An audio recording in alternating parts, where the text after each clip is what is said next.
Shalom lekulam, bruchim habayim, chadesh yamenu kekeder. On se retrouve après quelques semaines d'arrêt pour notre cours sur la paracha. Le cours aujourd'hui est consacré à la azkara de Shalom ben Kamuna, alav Shalom. À la fin de l'étude, il y a des brachot dehors. Alors, on va étudier dans la parashat Acharemot. Ce Shabbat, nous lisons deux parashiot, Acharemot Kedoshim. On va étudier ce qui est dit au début du chapitre Chai. Et c'est facile de se rappeler. C'est intéressant de voir que dans le chapitre Chai, le verset He se termine par Vachai Bahem. Vous avez compris. Vachai Bahem. C'est méanien. Alors on va lire donc les 5 premiers versets et on va voir quelle est la réflexion que nous amène Moun, qui essaie de un peu comprendre un peu plus en profondeur. Pardon? Eh bien, c'est le livre de Moun. Oui, oui. C'est le commentaire Kolton. וידבר אדוני אל משה לאמור, דבר אל בני ישראל ואמרת עליהם, אני אדוני אלוהיכם, כמעשה ארץ מצרים אשר ישבתם בה לא תעשו, כמעשה ארץ כנען אשר אני מביא אתכם שמה לא תעשו, בחוקותיהם לא תלכו. את משפטי תעשו ואת חוקותי תשמרו ללכת בהם אני אדוני אלוהיכם.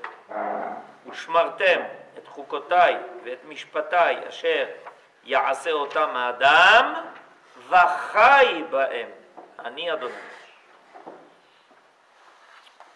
L'Éternel parla à Moïse en ces termes, parle aux enfants d'Israël et dis-leur, c'est moi l'Éternel votre Dieu, les pratiques du pays d'Égypte où vous avez demeuré, ne les imitez pas, ne vous conformez pas non plus aux pratiques du pays de Canaan où je vous conduis et ne suivez point leurs lois. C'est à mes statuts que vous devez obéir, ce sont mes lois que vous respecterez dans votre conduite. C'est moi, l'Éternel, qui suis votre Dieu. Vous observerez mes lois et mes statuts parce que l'homme qui les pratique obtient par eux la vie. Je suis l'Éternel. Alors il y a ici quelque chose de très intéressant parce que on est sorti d'Égypte. Et on se dirige vers le pays de Canaan. Et Akadosh Baruch Hu a trouvé nécessaire à ce carrefour de notre histoire, et dans le temps d'ailleurs on se trouve exactement à ce moment-là, on est entre Pessah et Shavuot, on est en train de compter le Homer. Et on sait que par le Homer, on s'éloigne de l'Égypte et on se rapproche du Sinaï. Quand aujourd'hui on a compté 24 jours du Homer, 24 jours viennent nous donner la signalisation de la station qu'on a quittée ou de la station qu'on va rejoindre. On n'a pas vu encore qu'on a quitté. Vous avez compris ma question ou pas? Aujourd'hui, on a compté, mesdames, vous n'êtes pas obligés de compter, c'est pour ça que je vous dis. On a compté aujourd'hui 24 jours du Homer. Ah, c'est intéressant, la question que je viens de poser. Parce qu'en général, je ne sais pas si vous avez remarqué, mais quand on vous parle, on vous donne une explication du Homer, on vous explique que c'est pour savoir combien de jours il nous reste jusqu'à Shavuot. Mais le décompte dans le sens simple des choses, Abraham, c'est pour nous dire que ça fait 24 jours qu'on s'est éloigné d'Égypte. Vous êtes d'accord ou pas? C'est le but. Le premier but, c'est d'abord de te dire, ça fait déjà, tu es entre toi et l'Égypte, il y a une distance déjà de 24 jours, puisqu'on a commencé à compter le Homer le lendemain de Pessah, le lendemain de notre sortie d'Égypte. Seulement les gens ont appris le calcul à l'école, alors ils commencent à faire le compte que si on doit compter 50 jours et qu'on en retire 24, Ça veut dire qu'il nous reste 26 jours.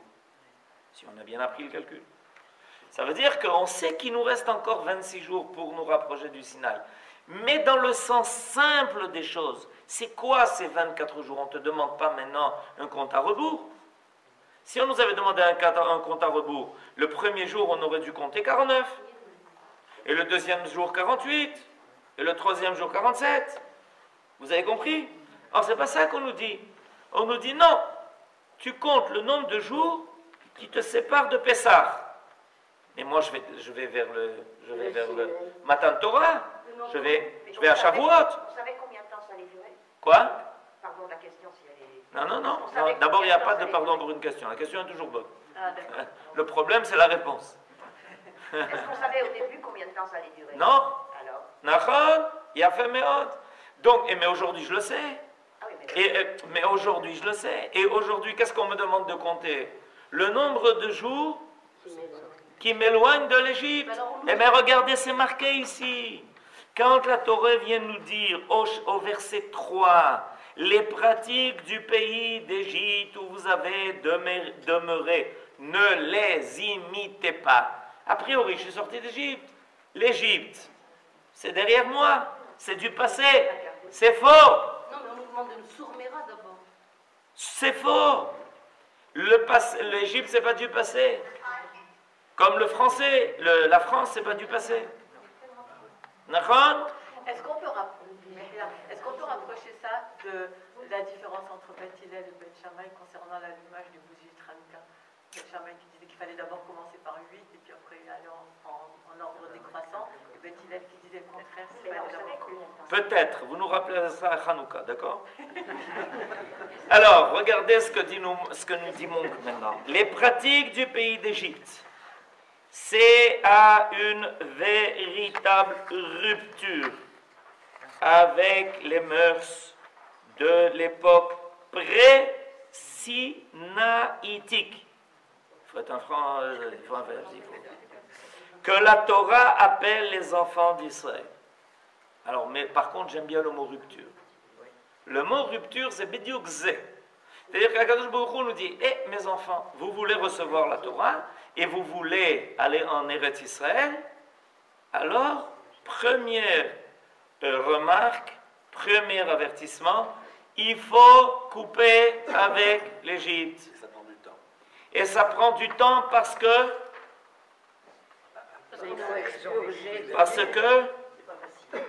parce que c'était des mœurs.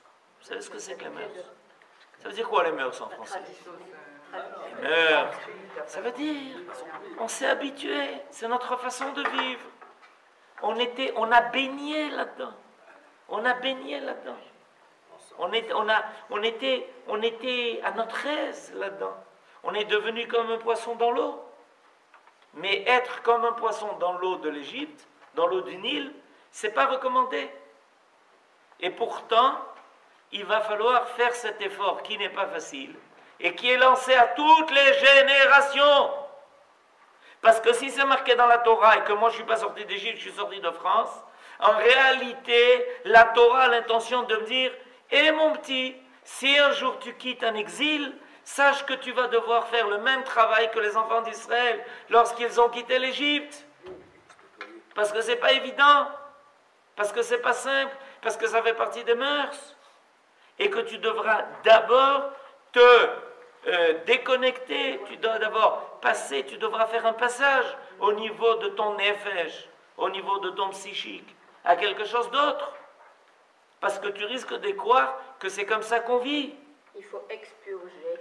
Nulle part ailleurs, la distinction qui fera dorénavant d'Israël un peuple saint n'est aussi visible que dans le domaine des mœurs.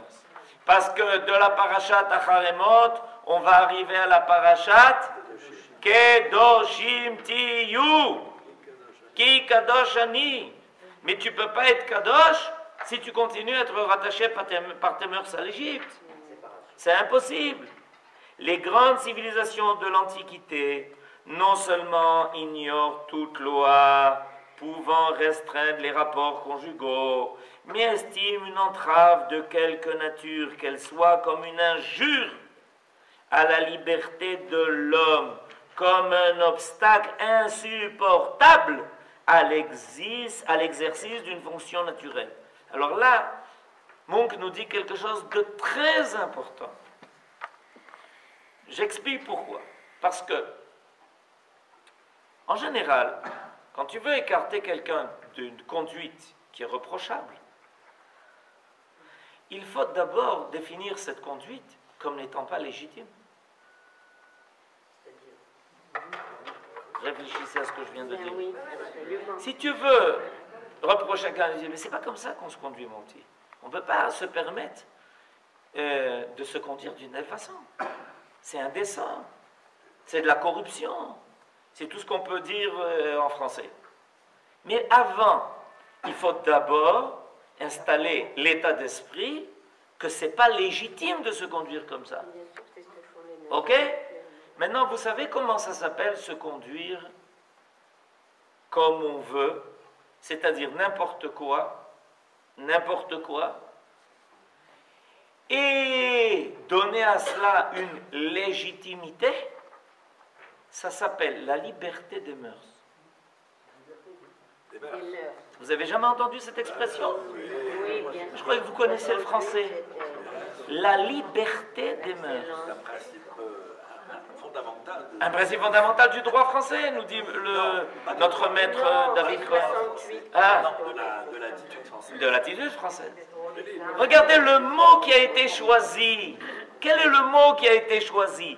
Liberté des mœurs. Ce monsieur, il a, dans sa conception de la vie, la conception de la liberté des mœurs. À partir du moment où tu t'es servi de cette expression, qu'est-ce que tu as voulu dire? Que tu peux faire n'importe quoi, n'importe comment, quand ça te plaît, avec qui ça te plaît, ça n'a aucune... Il n'y a aucune restriction. Ça s'appelle liberté des mœurs. C'est-à-dire que tout celui qui imposera une loi dans ce domaine, il est considéré comme quelqu'un qui entrave la liberté. Réactionnaire. Il est considéré comme quelqu'un qui entrave la liberté, qui atteint la valeur la plus fondamentale qui appartient à l'homme. Vous comprenez la gravité de la chose? C'est extrêmement grave. C'est pas par hasard que ce concept s'est installé, la liberté des mœurs. Parce qu'on a voulu au départ définir qu'il n'y a aucune règle qui devait régir les rapports entre les personnes. Chacun peut faire ce qu'il veut, avec qui il veut, quand il veut. Il n'y a aucune limite. Ça s'appelle entraver la liberté. Donc c'est illégitime. Donc tu n'as pas le droit de reprocher quoi que ce soit. Parce que tu ne peux pas reprocher quelque chose qui est légitime. Pour reprocher à quelqu'un une conduite qui est immorale, il a d'abord fallu définir la chose comme étant illégitime. Mais à partir du moment où tu l'as définie comme étant légitime, si tu fais des reproches, en réalité, celui qui va être accusé, c'est celui qui va faire la morale, c'est celui qui va reprocher. Parce qu'on lui dit, mais comment tu vas entraver la liberté des mœurs? Ça veut dire quoi ça, tu entraves la liberté des mœurs? Tu atteins la liberté de l'individu. Tu portes atteinte à ce que l'homme doit être. Si l'homme se conduit comme un animal, c'est son choix. Ce n'est pas ton problème à toi. Donc, quand ici la Torah nous dit que Maase Eretz Mitzrayim Asher Yeshavtem Ba, comme vous n'avez pas le droit, les pratiques du pays d'Égypte, vous avez demeuré. Ça, il n'est pas les pratiques, ça veut dire Maase. Ça veut dire des mœurs qui sont concrétisées. On se conduit comme ça. Et c'est légitime. Dans la civilisation égyptienne, c'est légitime. C'est Besséder d'amour. Ça fait partie, c'est tout à fait... On ne peut pas attraper quelqu'un dans la rue et lui dire, mais dis-moi, pourquoi tu te conduis comme ça? Comment je conduis comme ça? Ma baya. C'est toi qui va être remis en question. La législation du Sinaï apporte une véritable révolution. Le Sinaï, c'est une révolution. Tishmeu Tov. Vous avez déjà entendu une fois parler de la révolution de la Torah? Quand on parle des révolutionnaires, on parle de quoi? On parle des gens qui cassent tout, qui font n'importe quoi, n'importe quand, n'importe comment. Et là, il s'avère que la véritable révolution, c'est au contraire la révolution de la Torah. La législation du Sinaï apporte une véritable révolution dans les mœurs de l'humanité, en ce sens que les hommes apprennent pour la première fois à soumettre leurs instincts à une discipline, à une loi. Mais ces disciplines ne restent pas simples charges physiques. Elles deviennent l'instrument d'une spiritualisation progressive de l'acte physique, de la canalisation d'une activité animale vers un objectif hautement idéal. Parce qu'en réalité, ce qui est poursuivi par la Torah, c'est replacer l'homme à son image. C'est quoi? C'est quoi replacer l'homme à son image? Avec le rang de Kadosh. Bédiouk, à l'image de Dieu. Et c'est comme ça qu'il a été créé. C'est quoi l'image de l'homme? Betsalem Elohim.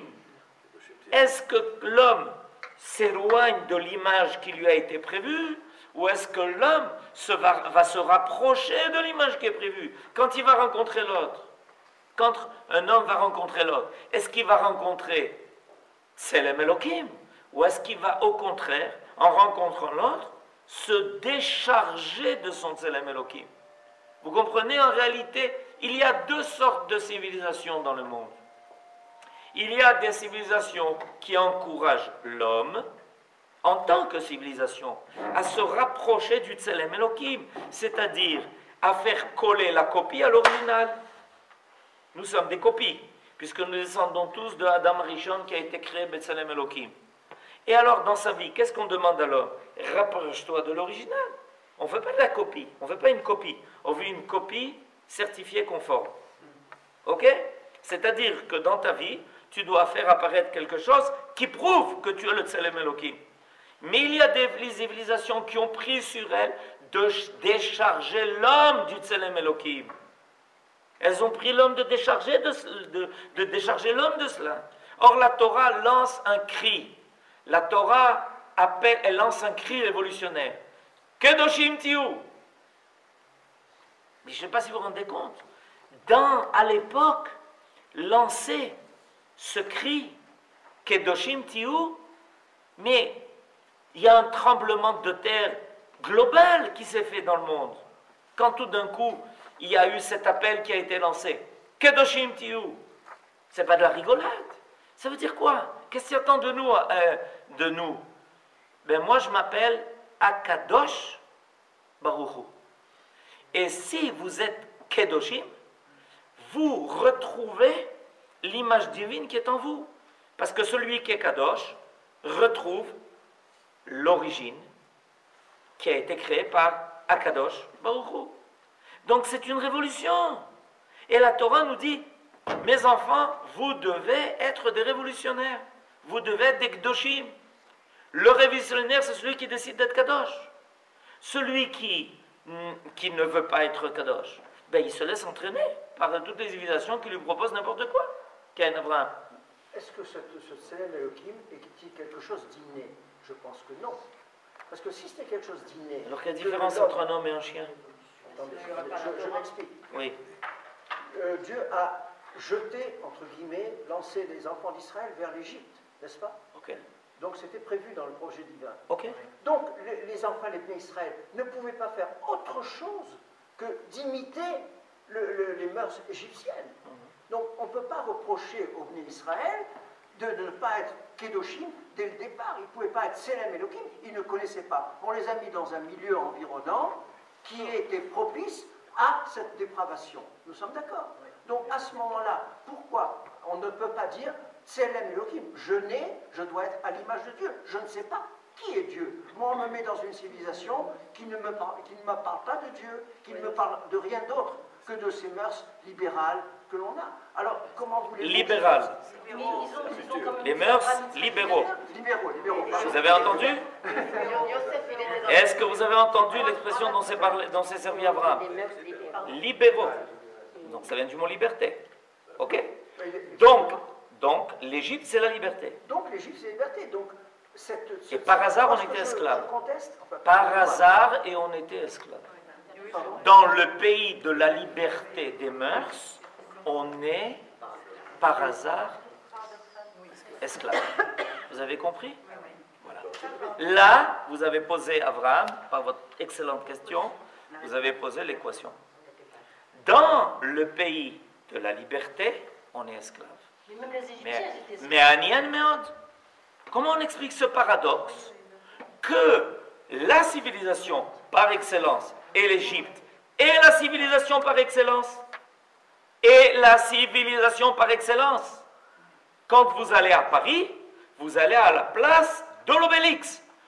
Pourquoi est-ce qu'on vous a mis à la place à Paris, en grand, un obélisque que les soldats de Napoléon ont volé à l'Égypte et qu'ils refusent de rendre? Pourquoi?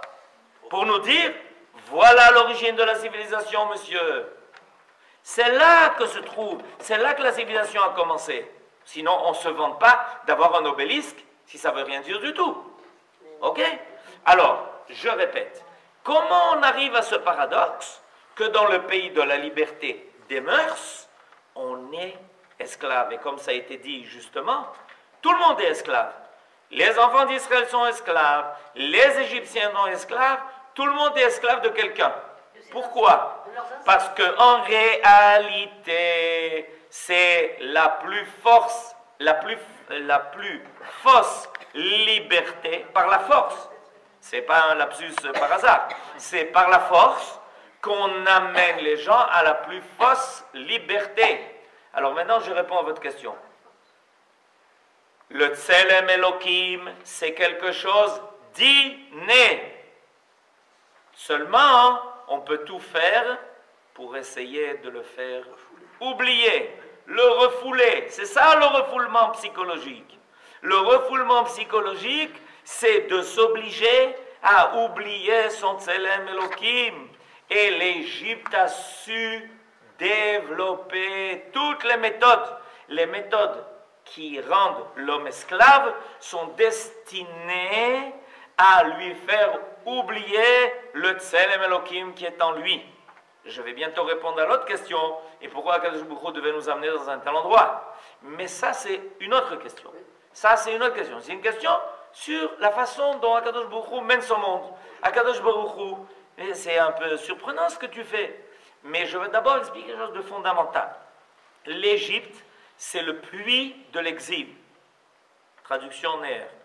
Ça veut dire quoi? Ça veut dire que l'humanité est descendue au plus bas de sa condition.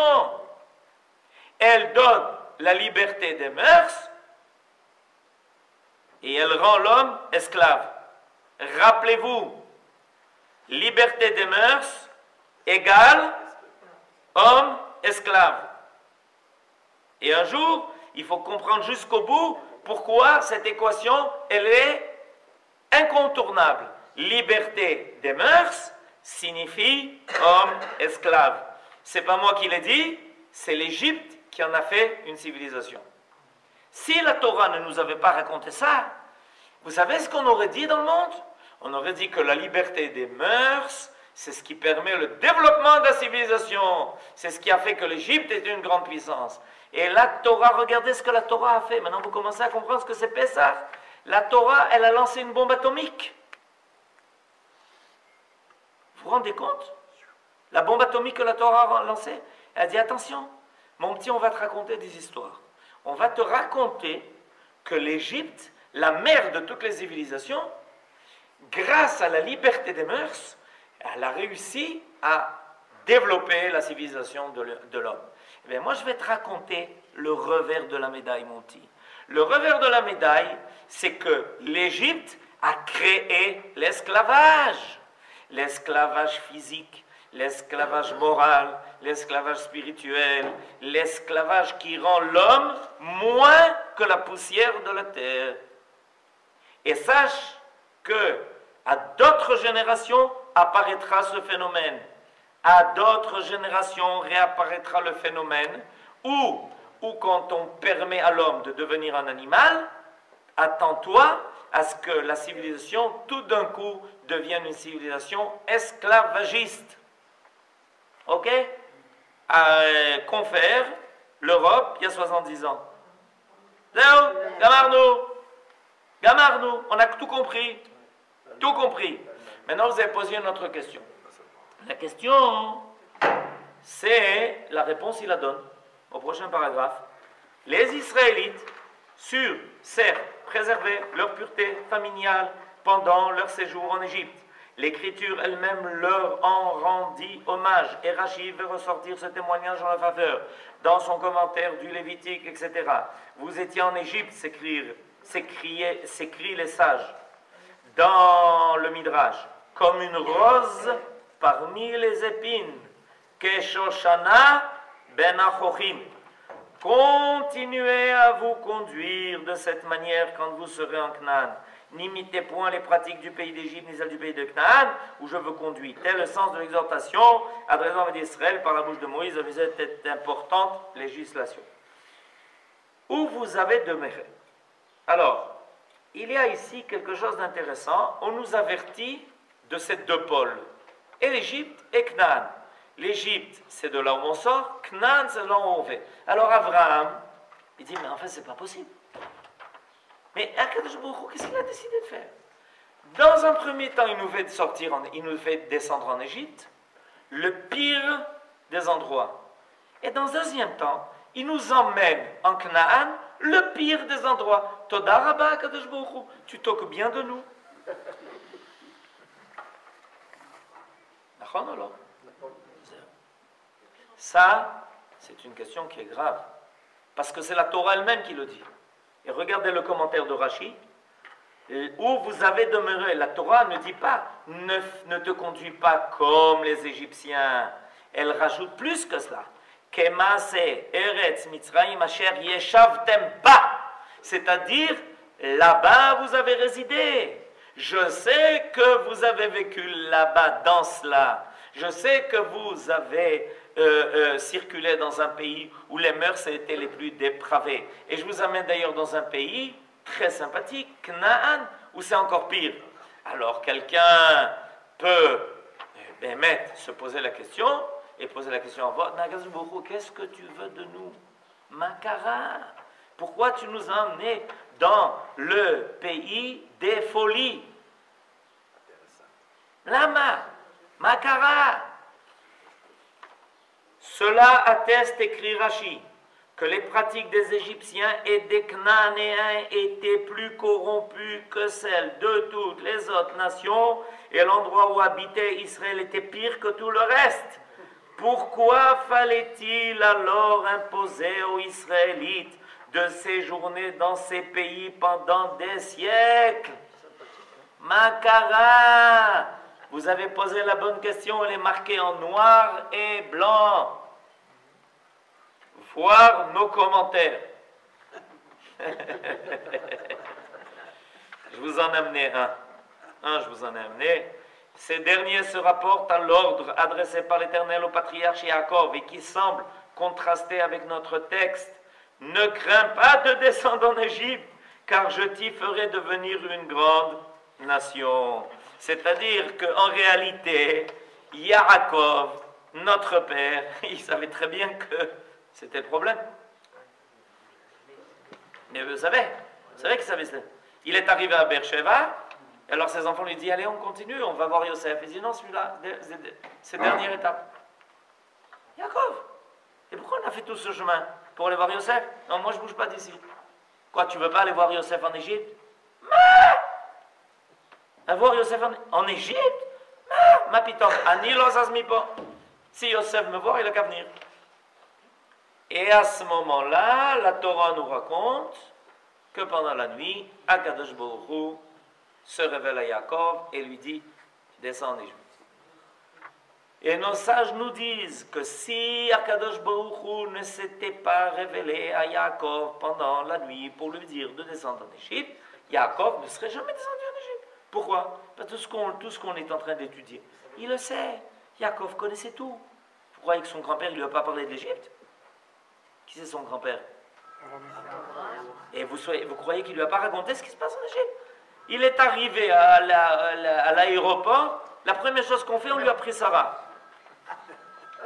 On ne lui a même pas demandé son passeport. La première chose, Il y avait là-bas des gens qui avaient un rôle extrêmement important, des douaniers, qui étaient de vérifier qui arrivait en Égypte pour tout de suite les faire filer au palais du pharaon, surtout les femmes. Et dès qu'ils ont vu Sarah, ils ont dit, on n'a jamais vu une chose pareille. Ils ont téléphoné, ils avaient un téléphone rouge, ils ont téléphoné au palais du roi en disant, tu n'as jamais vu ça? Non. Dans tous les aéroports, vous avez les mêmes choses. Alors, comment Akadosh Baruch Hu nous fait descendre là-bas et nous fait arriver en Canaan? Alors, je vous ai amené un des commentaires qu'il vous demande d'aller voir. Je vous en ai amené pour vous faciliter la tâche. Et il y a dans la paracha de Toldot, où Akadosh Baruch Hu s'adresse à Abraham et il lui dit, car à toi et à ta postérité je donnerai toute cette terre. Maintenant, en hébreu, il y a un mot très particulier qui est employé ici, ki lecha ulzaracha eten et kol haratzot ha'el, alors qu'en hébreu on aurait dit kol haratzot ha'el. Yafé me'od. Pourquoi ha'el? Le pronom démonstratif ha'el est une forme abrégée de ha'el, dit Rashi. Le Midrash interprète la forme ha'el comme s'apparentant à Elé Haaretz et faisant ressortir la notion de force et de dureté. Ces terres que je vais te donner, dit Akadosh Baruch Hu à Abraham, sont dures et réfractaires. C'est-à-dire, ne t'imagine pas que je vais te donner une terre où tu vas faire dolce vita. Mais alors, pas du tout. Mais alors, pas du tout. Je te les donne et à ta postérité. La même formule se retrouvera répétée une seconde fois au prochain verset. Tout comme le peuple juif est caractérisé dès son origine comme étant Am Kshe Oref, un peuple dur et difficile, peuple à la nuque dure, ainsi roide, ainsi le peuple d'Israël, ainsi le pays d'Israël est pareillement désigné de territoire aride et stérile, livré à la famine à plusieurs reprises. C'est précisément ce pays que l'Éternel promet aux patriarches afin qu'ils puissent s'épanouir grâce à la réalisation des lois divines et se transformer en un pays qui ruissellera de lait et de miel. Cet exemple montrera au peuple de la terre la voie que tout homme doit suivre pour devenir soi-même l'artisan de son bonheur, en dépit des pires conditions naturelles. C'est en ce sens que la postérité d'Yitzhak sera une bénédiction pour toutes les nations du monde. En d'autres termes, je résume ce qui est annoncé ici dans ce commentaire, c'est que le Ham Israël, il est venu au monde pour les Taken. Ça veut dire qu'à Kadosh Baruch Hu, il y a deux conditions possibles de vivre. On vient profiter de ce qu'il y a. Ça s'appelle des profiteurs. On vient, au contraire, travailler pour améliorer ce qui jusqu'à présent n'est pas encore réussi. Alors Akadosh Baruch Hu nous dit, écoutez mes enfants, vous allez faire un petit stage, vous allez descendre en Égypte et vous ne savez pas ce qui vous attend. Mais quand vous en sortirez, alors on saura pour toujours que le Ham Israël, il est capable d'affronter la liberté des mœurs. Et vous allez en Eretz Canaan et vous ne savez pas ce qui vous attend. Mais quand le Ham Israël arrivera à conquérir d'abord les peuples qui s'y trouvent, qui étaient les pires au monde. Une fois j'ai lu un livre d'histoire qui racontait quel genre de peuplade habitaient ici les Knaanim. Ce n'étaient pas des gens qui vous attendaient avec des fleurs. Et en quoi était Eretz Canaan? Eretz Canaan, c'est une terre qui est difficile. Mais quand vous y arriverez, le monde entier sera en admiration devant le peuple qui est capable de surmonter toutes les difficultés physiques, morales, spirituelles, et qui peut assumer le tikkun haolam. Donc le Kshéoref était nécessaire pour pouvoir faire. Baruch. Shabbat.